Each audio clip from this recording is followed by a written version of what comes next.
Getting kids on board when decluttering. Step number 1, help them understand. Explain in detail what you want them to do. It can be a scary thing for children to let go of their toys. If you explain your why, it'll help them understand. Step number 2, motivate by donating and giving. Let them see the joy it brings others when you give and donate. Here I am using the same system I did in my previous video to help us stay organized while decluttering. Step number 3, discuss the good that can come out of letting go. For example, we like to talk about donating to the children in Guatemala. Another thing we like to talk about is selling toys and investing in a museum membership.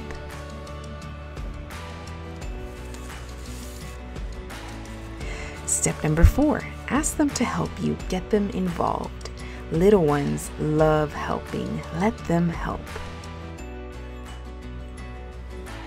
Step number 5, ask these questions as you go. For example, do you like this? Who could enjoy this toy or book? What places would you like to visit when we're done? Step number 6, be the example. Light the path. Help them see that a fulfilling life does not require an abundance of material possessions. My hope is to teach my kids to choose contentment, to be generous, to give, to seek the one thing that truly matters.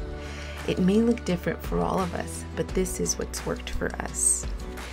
I hope you've enjoyed this video, and if you did, please give it a thumbs up. Subscribe to my channel if you are new here, and hit the bell so you can get notifications every time I upload a video. I will catch you very soon on the next one. Bye!